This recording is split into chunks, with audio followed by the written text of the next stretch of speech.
Welcome once again to our program, Africa, the Continent of Hope. Today we're joined by none other than Dr. John, who's going to introduce himself and the work that he does. Welcome, Dr. John. Well, thank you very much for hosting me. Okay, thank you. So please take this time and introduce yourself. Well, thank you once again for the opportunity. Jean Bertrand Azapmo, that's my full name. And I currently serve as Principal Advisor to the African Union Commissioner for Economic Development, Trade, Tourism, Industry, and Minerals at the African Union. And in this capacity, I provide strategic advice on a number of issues pertaining to the continent, economic and development agenda, focusing on trade, industry development issues, and also because we've now joined the G20 as a permanent member, so we are also providing advice on G20 issues and coordinating the continent participation in this new network. Yeah. So is it possible to, at this point, to provide us with an update of the implementation of the AFCFTA? And while you're at it, maybe it will be good to also let us know the full name, or rather the acronym, what it stands for. Well, AFCFTA stands for the African Continental Free Trade Area. And there is an agreement that was adopted in 2018. Establishing the free trade area.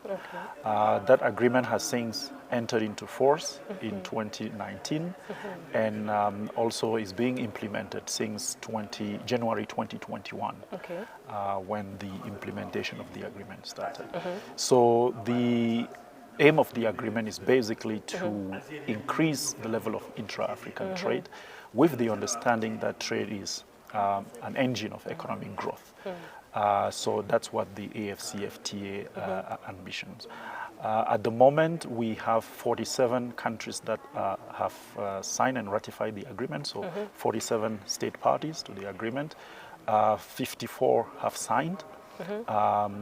One is yet to go through that process. And then trade has started under the AFCFTA. Like I said, there are a number of countries that have also gone one step further to join what is known as the Guided Trade Initiative. This is an initiative aimed at testing the market, just to make sure that it's working well. It started with 7 countries. It has now been joined by 31 other countries. So you have quite a good number, a sizable number of African countries that are participating in, the AFCFTA framework. Okay, thank you for that. So when you say one is just missing out, is it that there are some limitations for someone, or rather for a member state to join? No, there are no limitations per se. It's just that countries have to voluntarily, join the agreement, whether in terms of signing or ratifying. And because some African countries, African countries in general, are at different stages of development, and also when it comes to international trade or regional trade, they are also at different levels. So it's quite understandable that, some countries choose to go faster than others, and that some choose to take a bit more time to, to join the initiative. Yeah. That's quite interesting. And still on that point, in Africa currently, we've been facing issues with the visa. So when you say the free trade, let me just place it as that. Is there really free trade?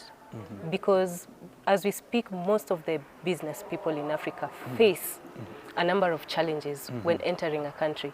You can be in Africa, but still you're going to apply for about 31 visas just to go to a particular country in Africa. How are you trying? How is the African Union Commission going to combat that? In what sense? Because I believe it's quite challenging. Yeah. Well, I think that there are a number of clarifications that should be made, because often when we talked about a free trade area, it's about movement of goods and or services. But with people, traditionally, it's been about goods. No, because goods can move. Yes. In a free trade area, the main objective is to have goods move. Now, you're quite right in saying that there should also be provisions to facilitate movement of people. Yes. Because sometimes you may need businessmen to go around to make those business contacts before, following up with the goods. So what is happening is that already as we speak, part of the AFCFTA, and this is talking about trade in services, under trade in services, there is one mode of services delivery, which is mode 4, temporary movement of a natural person. And then you also have mode 3 of providing services with commercial presence, and which could also include movement of intra-corporate transferees. Okay. These are people working for companies. So if you are establishing a company to provide services, it is possible that under that particular mode of services delivery, you bring people who will be supporting, the business.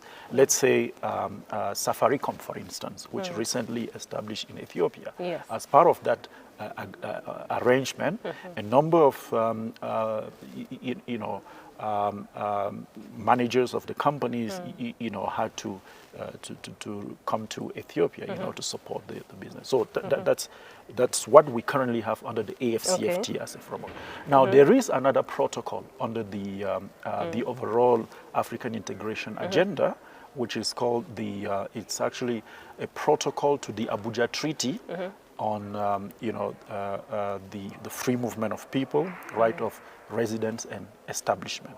So basically under this protocol, issues pertaining to general movement of people is actually addressed. But like I said, that's a separate protocol, which is also going through the process of ratification, signature and ratification. That protocol has not yet gathered enough ratification to enter into force. But it's something that the African Union is working on, Yeah, when I hear the word ratification, I definitely know I'm dealing with a lawyer. So maybe on that note, are there maybe any other steps that have been taken to control these barriers in trade? Well, when it comes to trade barriers, which are actually considered as an additional cost to business people, there are quite a few number of them. Traditionally, looking at trade barriers, it will be in the context of trade in goods. Now, under the AFCFTA, there is what is known as the non-tariff barrier reporting, monitoring, and elimination mechanism. So this is basically a virtual platform which provides an opportunity to businessmen to report any challenge that they face with. Okay. And the platform provides an opportunity for the various focal points to look into the issues and address them, and if not, to take it to the next level, which will be the dispute settlement under the AFCFTA. Yes, so that is provided. Traditionally, when it comes to non-tariff barriers, we'll be looking at trade in goods, and under the AFCFTA, we have what is called the non-tariff barriers reporting, monitoring, and elimination mechanism. This is a virtual platform which provides an opportunity to businessmen to report any challenge that they may encounter at the border, or when trading under the AFCFTA. And there are focal points. So each AFCFTA state party has designated a focal point whose role is basically to look into the complaints coming in and try as much as possible to redress them. Now, if the focal point is not able to resolve them, including by reaching out to various administrations that are involved, the matter can then be taken up to the dispute settlement mechanism under the AFCFTA. So does that mean that you can also, or rather, does your department collaborate with the Peace and Security Department? Because there is an issue of security that is involved here. Speaking of globalization, the world has become a small village. So how do you cap that? So one thing I must say before moving to the the linkage with peace and security is our department was responsible for the AFCFTA negotiation. So we led the AFCFTA negotiation process up until 2020.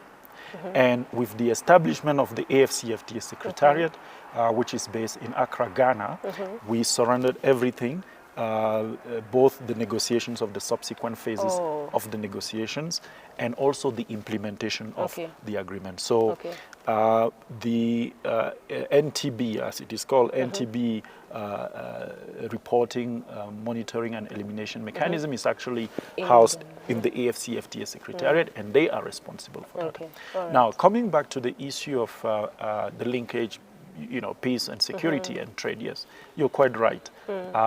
It's one of those, issues or factors that can hinder trade in the continent. Yes. What we've also done is we've started a conversation with our colleagues in the Peace and Security Department of the Commission on what is called the nexus between the triple nexus, peace, security, and development. And trade is part of, economic development. Basically, the idea is, first of all, to recognize the linkages, and secondly, to identify some programs that, could be implemented in order to address the issues. And there are quite a few number of programs that are being implemented, some of which are taking place actually at the border, between countries or among countries, so as to facilitate, the movement of people and also the movement of goods. Yeah. When it comes to enhancing the value addition, what steps have been taken in terms of the mining, or rather in the mining sector? In the mining sector. Yes. So, first of all, we have what we call the African Mining Vision, which is a strategic framework adopted in 2009, which set the direction, the vision, the direction that we would want to take in terms of enhancing beneficiation of African mineral resources. But recently, because minerals have also become part and parcel of the solution to climate change and the green transition, we are developing what is called the African Green Mineral Strategy. If you can hold that thought a bit, maybe just allow me to ask, how are the minerals contributing to climate action? Well, if we look at what some will call strategic, what we call strategic minerals, because others will call them critical raw material, but what we consider as strategic minerals, which will include things like manganese, platinum, and lithium. So those contribute to, the manufacturing of batteries for electric vehicles. Now, you know that in the context of the green transition, climate change, especially transition to net zero economy, one of the main emphasis is on phasing out all these fuel. Correct. So this is where green minerals come in. Does it mean that you need to phase out the other minerals that are contributing to climate change? Not necessarily, but it means that we will need to take a new approach, whether it's in terms of production, the methods of production, or in terms of, even the volume, the quantity that goes into some of the product. But the bottom line is, in addition to the minerals as we know them, we are now looking at these other specific minerals because they will play a key role in helping us reach the net zero economy. Yes. So what we are planning to do, and what we've actually started doing, is first of all, like I said, developing this strategy, and under the strategy there are a number of priorities, including scaling up our participation in the value chain, because at the moment Africa is at the low end of the value chain. We're mainly exporting raw commodities, raw minerals. So what the plan is basically to play a more important role in the value chain, either by doing the first processing, or eventually to produce the end product themselves. And in this case, you're talking about batteries. And you have a number of countries that have already taken the steps into that direction. Currently, between DRC and Congo, there is a conversation on establishing a plant to produce batteries for electric vehicles. So that's one way of us making sure that we increase the value of our minerals. And yeah. You mentioned something very key, and allow me to ask. When it comes to minerals, Africa is rich. It's very rich. Yeah. We produce coffee in Ethiopia. We have tea in Kenya, Uganda. We have cotton, we have petroleum, we have oil, we have everything you may think about. Think about the cobalt. Now, my question is, what are the measures that are going to be taken for us to be able to produce, which we're already doing, and manufacture it here instead of raw materials being taken outside, processed outside, and then brought back at a very expensive rate? How would you, what measures will be taken, or rather what will be implemented for us to be able to deal with our own goods? Yes. Well, first of all, I think there is a recognition that yes, we haven't been beneficiating from our mineral resources. That is the very first thing. The second thing is there is also a clear recognition that we have the market, because often one of the problems is the marketing. When I talked about market, I'm talking about the size, because if you're producing, let's say, tea in Kenya, if it's to supply a market of 50 million or even 100 million consumers, that might not be as attractive as producing for 1.4 billion consumers, as it is the case in the AFCFTA. So with the establishment of the AFCFTA, we are providing the incentive for the businesses to first increase their production, but also move on to these other steps in the value chain in terms of processing, marketing, and eventually selling in the continent. What we've also done is, and this is under the AFCFTA, you have AFCFTA rules of origin, right, which allows for things like accumulation, and also which favor regional value chain development. So in a sense, with regional value chain development, one product can be, when you look at the final product, can be composed of component from various countries and still be traded under preferential terms in the AFCFTA market, and this is very important. So let's say Kenya is only able to produce tea, raw tea, right? Tea leaves. And then another country like South Africa is capable of, transforming it, processing it. Then you could ship it to South Africa on the AFCFTA rules of origin. That would be transformed and then either sold in the AFCFTA market as originating in the AFCFTA market. And what we're also advocating is, for such product originating or product that qualify as AFCFTA product to be sold outside the continent under preferential rules of origin as African that is creating hope for Africa. Correct, correct. And you could think about the same scheme for apparel. If you produce cotton, let's say in Benin or Mali, you could then export it to, let's say, maybe Ethiopia or Nigeria next door, where it would be further processed and be sold in the AFCFTA market as an originating product. So I think the AFCFTA is really a game changer.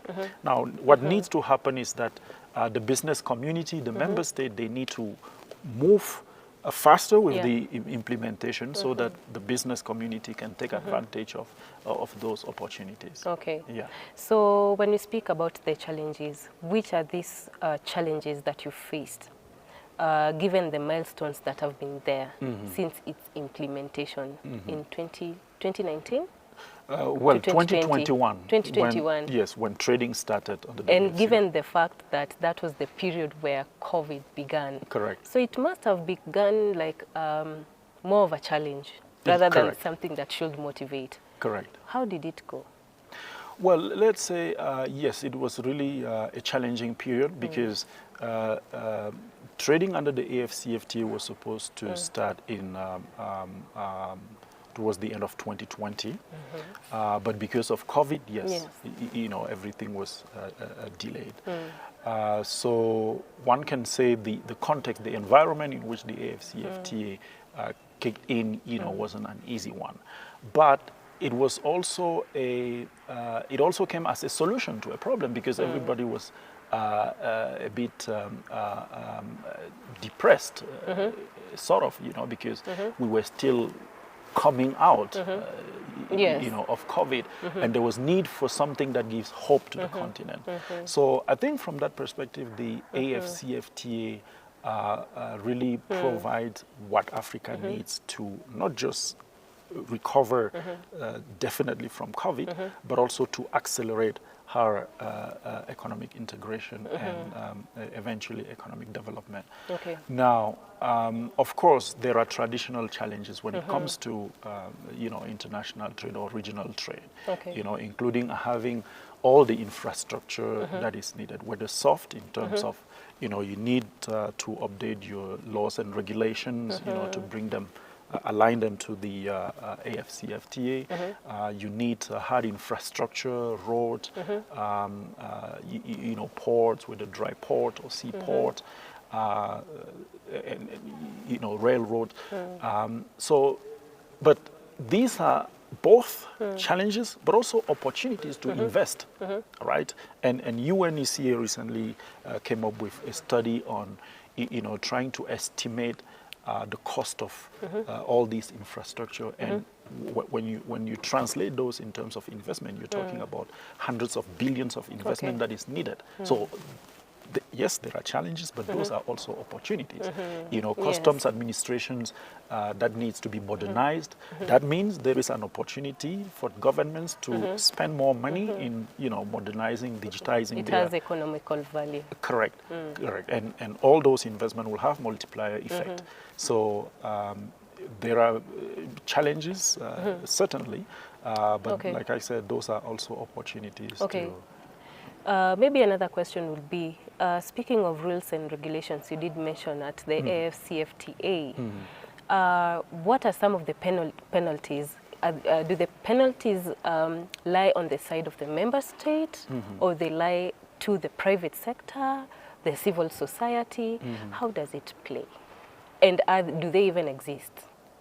Well, let's say under the AFCFTA, there is a protocol on dispute resolution or dispute settlement. And the protocol provides for a state-to-state dispute. So in case of challenging, affecting the flow of goods or services, it will be up to the affected member state to take the other to the dispute settlement. Yes, but it will be triggered by the business the businesses involved, because one business will have to report to their the higher government, authority. Okay. correct? That look, just like in the case of NTB, you remember, Yes. a business will have to report to a focal point, and then the focal point will liaise with the other focal point. Okay. And if they are not able to resolve the issue amicably, then it will be taken to the dispute settlement. Okay. What is clear is that the dispute settlement has not yet been activated, but it will be good, at some point to test it and see how it works. Because at the end of the day, what you want is a free trade area that is fully functional in all aspects, including the dispute settlement, because it will deter countries that may want to either delay the implementation or frustrate the implementation of the whole thing. So which means then both states have an opportunity to settle it before they can forward it, if only they do not agree. Correct, correct, because there is a process. You have consultations, consultations, and then it is if the consultations do not lead to any amicable solution, yes, the matter can be ultimately taken to the dispute settlement. Okay. Yeah. Speaking of the economy, I know Africa is really trying its best to grow and to come up. Tying ecotourism to trade, given the fact that we have poaching in Africa and we have trade. So this is more of a platform, or rather an arena for people to trade whatever is being killed outside there. We have wild animals. What is the African Union Commission doing to enhance ecotourism and discourage illegal trophy hunting? Well, that's also a very good question, because tourism is one of the priority sectors under trade and services in the AFCFTA, because trade and services generally speaking, trade and services is done across a number of sectors, and tourism is one of those. So it's a priority sector under the AFCFTA. And at the African Union Commission, there is also what is called the African Tourism Framework. It's a policy document that was adopted in 2019, and it will run from 2019 to 2028. So it also provides some policy guidance on what the vision of tourism should be in Africa. What are some of the core directions that should be that we should look into? And one of those is the issue of sustainable ecotourism, but also sustainable tourism. Because there is a clear understanding that what we've got is not just for our generation, but also for we have to cater for the future generations, right? So that's something we have at the policy level. To address one of the, that particular issue you mentioned, the thinking is to establish an African Federation of Tourism Associations and work with them to ensure that, because at the grassroots level or at the operational level, they are usually the one who bring in the tourists, some of whom are involved in those activities, or who can work with some of the stakeholders on the ground to make sure that, first of all, the benefits of tourism are not just limited to a segment of the population or the stakeholders, but that those benefits are shared across. And by sharing those benefits across, you can then work with people at the grassroots level to combat, poaching and all these other illegal activities, which are really detrimental to tourism on the continent. So there is hope, once again. There is hope. We need to establish this federation. We need to work with the tour operators and various national associations, but most importantly with people on at the grassroots to ensure that we all are working in a symbiotic manner. Yeah. The last thing we need is having animals that are going extinct. Because right now we are told that dinosaurs used to exist, but how do we know? We all think it's just something like a myth. Maybe one thing also I would love to ask. You did attend the COP27 in Sharm el-Sheikh in Egypt. were your, given the outcomes of the COP27, were your objectives met for that? Well, you know, COP is it's an evolving process. All the time.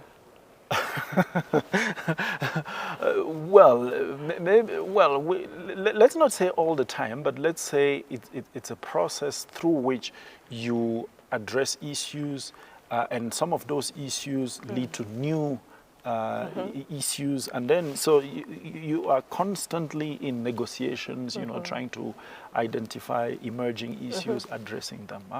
So I think there were some major achievements at the COP27, you know, undoubtedly, and we can really be proud of what was achieved either as Africans working with our Egyptian colleagues or as the international community. Yeah. What needs to happen now is the implementation, because usually that's where the problem lies. It's about implementing some of the commitment that are made. Like loss and damage. Correct. Funds. Correct. So, and linking it to, you know, the earlier conversation on tourism, you know, you then realize that if some of these commitments are put into practice, you could use some of those resources to support the local communities, some of which are usually linked to, you know, these illegal activities because of survival instinct. You know, everybody wants to have the means to survive.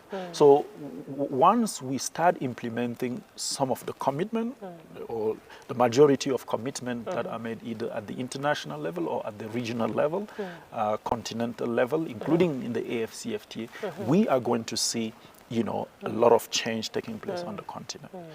One thing you mentioned, which is very important, is the role of the civil society. The civil society needs to mobilize itself across the continent to hold government accountable, to hold the businesses accountable, you know, and to work with these other two set of stakeholders to, you know, come up with solutions that actually help advance, you know, sustainable life, sustainable economic development on the continent. Yeah. Thank you so much for that, and this has been quite an engaging session. I have actually gotten a lot. At this point, would you like to add something to the viewers who are watching you right now? Yeah. Well, what is also very clear is, and it came up during our conversation, you know, the issue of civil society engagement. Yes. And when we talk about civil society, you know, it's quite broad, right? It's very broad. Correct. So I think the Christian community, particularly the Catholics, we have a role to play as, you know, part of the civil society. And we need to take this very seriously, because it is quite... Yes, because it's quite clear that with a Christian around the world making nearly 2 billion of the world population, and now if you add other denomination, you know, you beyond half or even 2/3, it is clear that if people of faith were to live up to their faith just a little bit more than we are doing now, we will even see more changes, positive change in our society. So I think this is probably one of the things that I want to emphasize going forward, to say, let's really live up to our faith in our daily activities, whether it's in the business community, government, or, you know, wherever we find ourselves. So then it means that it's very key to involve the church. Correct. The church needs to be involved. I mean, the church is involved. The church as but an to what institution. Extent? No, it is involved. Right now, as I speak, my commissioner is attending a conference at the Vatican on the Currently? Currently, it actually runs tomorrow, start this evening, on the debt situation in the global south. The debt, because one of the main issues that we are facing in Africa is debt. Correct. Yes. It's affecting not just government, but, you know, also the livelihoods. Correct. So the church is involved as an institution, but what we need is the Christians themselves you see, to also be involved and to really live up to their faith. This is something we don't see much. It's even deemed as an extraordinary affair. Yeah. So can the church influence policy then? Well, like I said, the church has no other, it has no other choice than to influence the state of affairs in the world. But again, like I said, because, you know, when we talked about church, is it church with small e or with capital E? Because, or is it church as just the institution the itself? church as an institution. Because we have the institution that has other bodies. We have something like the JPIC, which is in charge of justice, peace, and integrity of creation, which means the environment is involved, which means peace and security is involved. And basically, these institutions look after the well-being, the integral human development of most of the Catholics in the world. So, to answer, yes. So beyond those institutions, what we now need is, you know, ordinary Christians to really then take the relay and translate some of those whether commitment or decisions of the church, you know, in reality or in practice. I think that's the most important part of it, because you talked about trade barriers, you know, some of which are issues of bad governance or even corruption, you know, happening at the border. Who are those involved? You know, those are people of faith, right? I don't want to single out any particular denomination.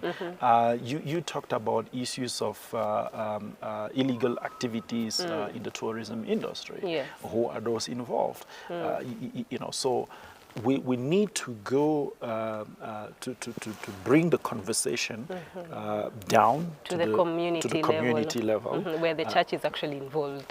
Correct. So a lot more is needed at that level.